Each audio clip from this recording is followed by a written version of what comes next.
तो आज की इस वीडियो में हम डेड एंड सीजन 2 एपिसोड 5 को एक्सप्लेन करने वाले। तो चलिए बिना किसी देरी के इस वीडियो को स्टार्ट करते हैं। तो लास्ट एपिसोड में हमने देखा था कि ये सभी लोग साथ में मिलकर ईवल आई को फाइट में हरा देते और उसके बाद यहाँ पे एक रिचुअल स्टार्ट कर देते ताकि जीजी के शरीर से ईवल आई की आत्मा बाहर निकल जाए। और इसके लिए वो काफी बार ट्राई करते, लेकिन उसके बावजूद भी ईवल आई की आत्मा जीजी के शरीर से बाहर नहीं निकल रही थी। और तब ईवल आई कहता है कि तुम लोग बस अपने समय की बर्बादी कर रहे हो। काफी बार ट्राई करने के बाद भी यहाँ पे ईवल आई की आत्मा जा नहीं रही थी, जिस कारण मोमो की ग्रैंडमा भी यहाँ पे काफी ज्यादा निराश हो जाती। और अगले सीन में हम देखते कि ये लोग सभी साथ में मिलकर खाना खा रहे थे। आयना भी यहाँ पे इन सभी के साथ खाना खाने के लिए आई थी, लेकिन वो उन सब के ऊपर काफी ज्यादा गुस्सा थी क्योंकि वो लोग उसे अकेला छोड़कर वहाँ पे चले गए थे। और वो कहते कि मैं तुम सबकी लीडर हूँ, तो आखिर तुम लोगों ने मेरे साथ ऐसा क्यों किया। तब यहाँ पे मोमो कहते कि आखिर तुम्हें यहाँ पे बुलाया किसने। और इसके बाद उन दोनों के बीच में यहाँ पे लड़ाई होने लगती है। तब यहाँ पे आयरा नोटिस करती है कि यहाँ पे एलियन भी बैठा हुआ था। और उसके बाद वो बोलती कि आखिर ये एलियन दोबारा से यहाँ क्यों आया। मैंटिस कहता है कि वो अपने प्लेनेट में जाने के बाद काफी ज्यादा खुश था, लेकिन अचानक से उसकी गाय ने दूध देना बंद कर दिया था और हमारे प्लेनेट पे सारी जगह पानी भरा हुआ है। और तुम्हें एक बात बता दूं कि मेरा बेटा दूध के बिना जिंदा रह ही नहीं सकता है, और इसलिए हम लोग वापिस आ गए और आज से हम लोग इसी जगह पे रहेंगे। मैंटिस की कहानी सुनकर यहाँ पे आयरा काफी ज्यादा रोने लगती और यहाँ पे ओकारून मैंटिस से पूछने लगता कि आखिर तुम पानी से सांस कैसे ले पाते हो, ये मुझे बताओ। वहीं यहाँ पे साइको मांजिरो से बात करने में लगी हुई थी और उन लोगों को यहाँ पे ईवल आई को हराने का कोई चारा पता नहीं चल रहा था। और इसी तरीके से ये लोग यहाँ पे बात कर रहे होते, तभी हम देखते हैं तारो जिसने जीजी के शरीर को लपेट रखा था वो गरम एक उडोन खा लेता, जिससे यहाँ पर उसका मुंह जल जाता है और तभी उसके मुंह के अंदर से जीजी की आवाज आने लगती है। और ये देखकर सभी लोग यहाँ पे काफी ज्यादा हैरान हो जाते हैं। तभी मोमो कहते कि शायद से जीजी ठीक हो गया, लेकिन मोमो की ग्रैंडमा बोलती कि शायद से ये ईवल आई की कोई चाल भी हो सकती है। तब यहाँ पे ये लोग फाइटिंग पोजीशन में खड़े हो जाते और तारो उसके बाद अपना चेहरा ओपन करता है। यहाँ पे जीजी अजीब सी शक्ल बना रखा था, जिस कारण उन लोगों को समझ नहीं आ रहा था कि जीजी ठीक हो गए या फिर नहीं। तभी साइको जीजी के चेहरे के ऊपर ठंडा पानी फेंकती है और उसके तुरंत बाद हम देखते हैं कि यहाँ पे जीजी ईवल आई में तब्दील हो जाता है। तब ईवल आई कहता है कि वो सबको जान से मार देगा, जिसकी बाद साइको यहाँ पे ईवल आई के ऊपर गर्म पानी फेंकती है, तो यहाँ पे ईवल आई जीजी में तब्दील हो जाता है। इसके बाद साइको सभी को बताने लगती है कि जब जीजी के ऊपर ठंडा पानी फेंका जाता है तो वो ईवल आई बन जाता है, लेकिन अगर दूसरी तरफ उसके ऊपर गर्म पानी फेंका जाता है तो वो दोबारा से जीजी बन जाता है। मोमो तभी जीजी के ऊपर से यहाँ पे तारो का चेहरा उतार देती, लेकिन यहाँ पे तारो का अभी भी बॉडी जीजी के ऊपर ही चिपका हुआ था।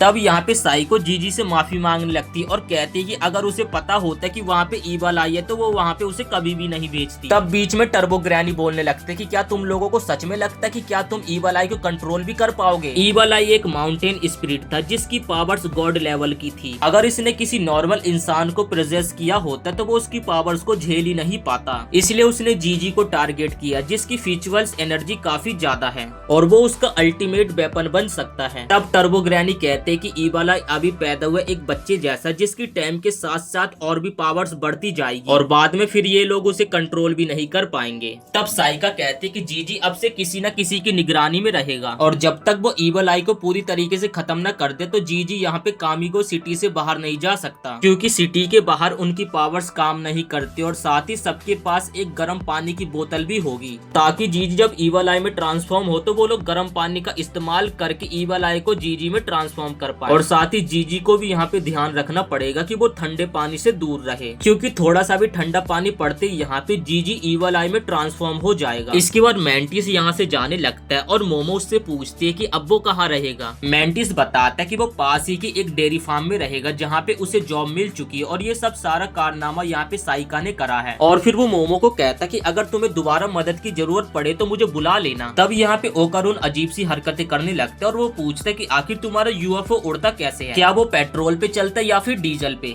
तब यहाँ पे मैंटिस ओकारून को कुछ बताता है, लेकिन ओकारून को तो यहाँ पे उसकी भाषा ही समझ नहीं आती। इसके बाद मोमो यहाँ पे मैंटिस का असली नाम पूछती है, जिसपे मैंटिस बताता है कि मेरा असली नाम टीनी मीनी है। इसके तुरंत बाद वो लोग अपने यूएफओ में बैठकर निकल जाते हैं। इसके अगले सीन में हम देखते कि ये लोग जीजी के पेरेंट्स से मिलने के लिए हॉस्पिटल जा रहे और यहाँ पे मोमो और ओकारून पीछे बैठे हुए थे, जो कि एक के ऊपर एक अपना हाथ रखते हुए एक प्यारा सा मूवमेंट शेयर कर रहे थे। यहाँ पे मोमो जानबूझ के ओकारून के हाथ के ऊपर हाथ बात रखती है और वो बताना चाहती है कि वो ओकारुन को कितना ज्यादा पसंद करती है। और यहाँ पे इतना बढ़िया मूवमेंट चल रहा था, इसके बीच में तभी अचानक से जीजी चिल्लाने लगता है और कहता है कि ये तारो मेरी बिल्कुल भी बात नहीं मान रहा है। इसके बाद ये लोग जीजी के पेरेंट्स के लिए कुछ गिफ्ट खरीदने के लिए एक शॉप पे रुकते हैं और अगले सीन में हम देखते हैं कि ये लोग हॉस्पिटल में होते, जहाँ पर जीजी अपने माता पिता को देखकर एकदम बच्चों की तरह रोने लगता है। मोमो तभी तारो को कहते कि वो अपना हाथ ऊपर करे, लेकिन यहाँ पे तारो तो जीजी की बॉडी को अजीब से नचाने लगता है। इसके बाद हमें न्यूज दिखाई जाती, न्यूज में हमें पता चलता है कि ज्वालामुखी के फटने के कारण किसी भी इंसान को कोई भी प्रॉब्लम नहीं हुई और सभी लोग एकदम ठीक ठाक हैं और जंगल की भी आग को कंट्रोल में कर लिया गया और साथ ही पूरी कीटो फैमिली को अरेस्ट कर लिया है। लेकिन ये जो कीटो फैमिली की जो लीडर थी वो कहीं भाग चुकी और पुलिस उसे ढूंढने में लगी हुई है। हम देखते कि यहाँ पे नाकी पुलिस वालों से अपनी जान बचा के भाग रही है और पिछली लड़ाई में उसका एक हाथ टूट गया था, जिस कारण वो हाथ कुछ काम का नहीं है। नाकी कहते कि मैंने 200 साल लगा दिया था उस बाम को इतना बड़ा करने के लिए, लेकिन उस लड़की ने उसे चुटकियों में मार दिया। इसके बाद तभी गुस्से में वो यहाँ पे अपनी स्किन को उखाड़कर एक पेड़ के ऊपर फेंक देती है और तब हम देखते कि ये तो एक इंसान है ही नहीं, जो कि एक मॉन्स्टर है, जो कि 200 सालों से इंसान का वेशभूषा बनाकर उनके साथ रह रही थी। और वो मॉन्स्टर कहता है कि मैं तुम्हें बिल्कुल भी नहीं छोड़ूंगा मोमो हयासे, तुम हमारी जनजाति की सबसे बड़ी दुश्मन हो। अगले दिन मोमो और ओकारुन साथ में स्कूल जा रहे थे। ओकारुन मोमो से पूछता है कि जीजी कैसा है, तब मोमो बताती है कि शायद से उसे हयासी रिचुअल करके ठीक किया जा सकता है, पर ये रिचुअल कोई करने के लिए तैयार ही नहीं है। और ऐसे ही वो लोग यहाँ पे बात कर रहे थे, तभी दो लड़के भागती हुई आती है, जो कि एक ओकारुन को पकड़ लेती है और ये दोनों लड़के कोई और नहीं बल्कि मोमो की दोस्त थी। एक लड़की उनमें से बताती कि जीजी के गांव में ज्वालामुखी फटा था और साथ ही वहाँ पे एक यूएफओ भी देखा गया है। इसके बाद हम देखते कि ये लोग स्कूल जाने लगते और दूसरी तरफ हम आयरा को देखते जो कि अपनी क्लास के बाहर खड़ी हुई थी। आयरा ने जो पिछली बार सच्चाई बताई थी कि मोमो के बारे में उसी ने उल्टी सीधी बातें फैलाई थी, जिस कारण यहाँ पर सभी लोग उससे काफी ज्यादा गुस्सा। आयरा यहाँ पे अपने आप को काफी अकेला समझ रही थी, तभी यहाँ पे ओकारुन और मोमो आ जाते हैं, जो कि उसे अपने साथ ले जाते। लेकिन यहाँ पे क्लास के तो सभी लोग देखकर ये हैरान हो जाते, क्योंकि इन दोनों के बीच में तो लड़ाई हो गई थी। तब यहाँ पे मोमो ओकारुन और आयरा को बोलते कि आज रात को तुम मेरे यहाँ पे सोने के लिए आ जाना। ये सुनकर तो यहाँ पे ये दोनों काफी ज्यादा हैरान हो जाते, लेकिन अगले पल ये दोनों मान जाते उसके घर पे आने के लिए। और ये दोनों यहाँ पे ऐसा दिखाते कि ये दोनों मजबूरी में मोमो के घर आना चाहते हैं। यहाँ पे साइको तारो को कहते कि वो जीजी को पूरी तरीके से आजाद कर दे, क्योंकि उसके ऊपर जो तालिस्मान लगाया था उसकी पावर्स खत्म हो गई है। और अगले पल यहाँ पे तारो जीजी को पूरी तरीके से आजाद कर देता, लेकिन यहाँ पे साइको जीजी को बताते कि तुम्हें ठंडे पानी से दूर रहना है और उसको खाना पीना नहाना धोना हर चीज के लिए गर्म पानी का ही इस्तेमाल करना होगा। तब यहाँ पे मोमो और ओकारुन भी स्कूल से आ जाते और साथ ही उनके साथ यहाँ पे आयरा भी आई थी, जिसके बाद जीजी यहाँ पे आयरा को कॉम्प्लीमेंट देने लगता और साथ ही हम यहाँ पे साइका को देखते, जो कि उन तीनों को गर्म पानी की बोतल पकड़ा देती, ताकि जीजी जब भी ईवल आई बने तो ये लोग उसे कंट्रोल कर पाए।